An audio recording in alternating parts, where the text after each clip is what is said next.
एक जंगल में बहुत पुराना कुआं था।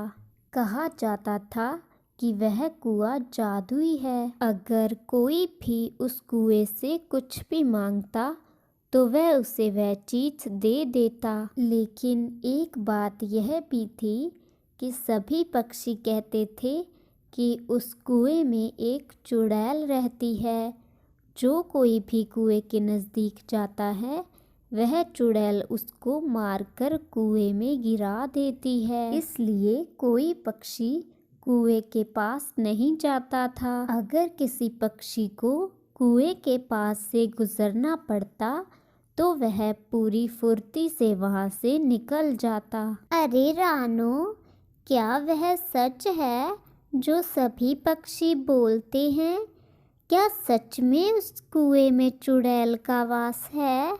भूरे जी, हम तो कभी नहीं जाएंगे उस कुएं के पास। मुझे तो सुनकर ही डर लगता है। अरे हाँ हाँ रंगीलो, हम नहीं जाएंगे वहाँ कभी भी। चुड़ैल हमें मार ही देगी। सभी पक्षी इसी तरह से उस कुएं के बारे में बातें करते थे। सर्दियाँ शुरू होने वाली थी तो सभी पक्षी अपना अपना भोजन इकट्ठा करने में जुटे हुए थे। अरे, इस बार तो मैं ज़्यादा अनाज स्टोर करके रखूंगी। पिछली बार कम रह गया था। इस तरह सभी अनाज इकट्ठा कर रहे थे। लेकिन सभी पक्षियों के लिए एक समस्या और थी। जिस तालाब से सभी पक्षी पानी पीते थे उस तालाब का पानी जहरीला हो चुका था। उस तालाब का पानी पीकर पक्षी मर रहे थे। इसी वजह से सभी पक्षी बहुत परेशान थे। भले ही अब सर्दियाँ आने वाली थी लेकिन फिर भी पानी बहुत ज़रूरी था। इस तरह सभी पक्षी राज दरबार में राजा के पास चले जाते हैं। अरे बताओ पक्षियों, किस तरह आना हुआ आप सबका यहाँ? सब ठीक तो है ना? नहीं राजा जी, कुछ भी ठीक नहीं है। एक बहुत बड़ी समस्या खड़ी हो गई है। अरे बींदू चिड़िया, क्या हुआ बताओ। मेरे होते हुए मेरे जंगल के पक्षियों को कोई समस्या नहीं आ सकती। आप लोग मुझे बताओ, मैं अभी उसका हल कर देता हूँ। राजा जी, हम जिस तालाब से पानी पीते थे उसका पानी जहरीला हो चुका है और जंगल के बहुत सारे पक्षी मर चुके हैं। हमारे पीने के लिए कहीं भी पानी नहीं है। हम बहुत परेशान हैं, इसीलिए आपके पास आए हैं। लेकिन हमारे जंगल में एक नदी भी तो है। आप लोग वहाँ से पानी क्यों नहीं लेते? राजा जी, वह नदी तो हमारे घोंसलों से बहुत दूर है। हाँ हाँ राजा जी, अब सर्दियाँ भी शुरू होने वाली हैं। ठंड ज़्यादा हो जाएगी। इतनी दूरी तय करने में हमें बहुत कठिनाई आएगी। अरे हाँ पक्षियों, ये तो बहुत बड़ी समस्या है। अभी आप सब लोग घर जाएं। हम सुबह आपको बताते हैं कि क्या करना है। जैसे ही सुबह होती है सभी पक्षी राज दरबार में चले जाते हैं। सुनो पक्षियों, आज आप सभी ने अलग अलग दिशाओं में जाकर पानी की तलाश करनी है। हो सकता है हमें हमारे जंगल में ही कोई कुआं या नदी मिल जाए। ठीक है राजा जी, हम सभी तैयार हैं। हाँ हाँ राजा जी, हम सब अभी से इस काम में लग जाते हैं। सभी पक्षी अलग अलग दिशाओं में पानी की खोज के लिए निकल पड़ते हैं। सभी पक्षी बहुत दूर दूर तक पानी की खोज के लिए जाते हैं लेकिन किसी को भी पानी नहीं मिलता और सभी वापस आना शुरू कर देते हैं। बींदू चिड़िया भी घर वापस लौट ही रही थी कि तभी उसे एक कुएं से आवाज आती है। रुको प्यारी चिड़िया, जरा मेरे पास आओ। उस आवाज को सुनकर बींदु चिड़िया डर जाती है, क्योंकि यह वही कुआं था जिसके बारे में पक्षी बातें किया करते थे कि इसमें चुड़ैल रहती है। अरे, क्या आप बात कर सकते हो? हाँ चिड़िया, मैं बात कर सकता हूँ और मुझे तुम्हारी मदद की ज़रूरत है।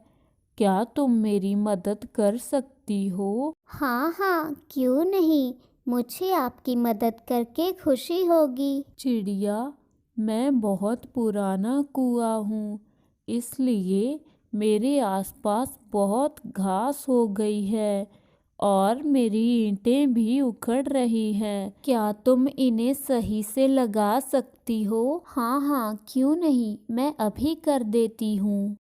कुछ ही समय में चिड़िया कुएं के आसपास की सारी सफाई कर देती है। चिड़िया, तुम्हारा बहुत बहुत धन्यवाद। कोई बात नहीं, इतना तो मैं कर ही सकती थी। अब बींदु चिड़िया को घर लौटना था, लेकिन वह कुएं से उस चुड़ैल के बारे में पूछना चाहती थी, जिसके बारे में पक्षी अक्सर बातें किया करते थे। अरे क्या हुआ चिड़िया? क्या सोच रही हो? मुझे बताओ, क्या परेशानी है तुम्हें? मुझे आपसे एक बात पूछनी थी। जो सभी पक्षी कहते हैं, क्या वह सच है? क्या तुम्हारे अंदर सच में कोई चुड़ैल रहती है? अरे नहीं चिड़िया, वह सब तो एक अफवाह है। मेरे अंदर कोई चुड़ैल नहीं रहती, लेकिन मैं कोई साधारण कुआं नहीं हूँ। मैं एक जादुई कुआं हूँ और मेरा पानी भी जादुई है। अच्छा, आप एक जादुई कुआं हैं। तो क्या आप मेरी एक मदद कर सकते हैं? अरे हाँ हाँ चिड़िया, बताओ, मैं तुम्हारी क्या मदद कर सकता हूँ? बींदु चिड़िया कुएं को सारी बात बता देती है कि उनके पास पीने के लिए बिल्कुल पानी नहीं बचा है। अच्छा, इतनी सी बात, मेरे पास इसका उपाय है। अच्छा, ये तो बहुत अच्छी बात है। तो आप मुझे जल्दी से बताइए, मुझे क्या करना होगा? तुम यहाँ से मेरा जादुई पानी ले जाओ और जाकर अपने तालाब में डाल देना। इससे उस तालाब का पानी भी पीने लायक हो जाएगा और तुम्हें दूर कहीं पानी ढूंढने की ज़रूरत नहीं पड़ेगी। फिर बींदु चिड़िया एक घड़ा कुएं के पानी से भर लेती है। आपका बहुत बहुत शुक्रिया। चिड़िया, अब जल्दी से जाकर इस पानी को तालाब में डाल दो। फिर बींदु चिड़िया वह पानी ले जाकर उस तालाब में डाल देती है। जैसे ही बींदु चिड़िया पानी उस तालाब में डालती है, तो उस तालाब का पानी बिल्कुल साफ सुथरा और पीने योग्य हो जाता है और वहाँ की बंजर ज़मीन भी एक उपजाऊ ज़मीन में तब्दील हो जाती है। फिर बींदु चिड़िया राजा जी और सभी पक्षियों को लेकर उस कुएं के पास जाती है और राजा जी कुएं से कहने लगते हैं, तुम्हारा बहुत बहुत धन्यवाद। तुम्हारी वजह से आज हम सब इतनी बड़ी मुश्किल से बाहर आ पाए हैं। और इस तरह सभी पक्षी कुएं का बहुत धन्यवाद करते हैं।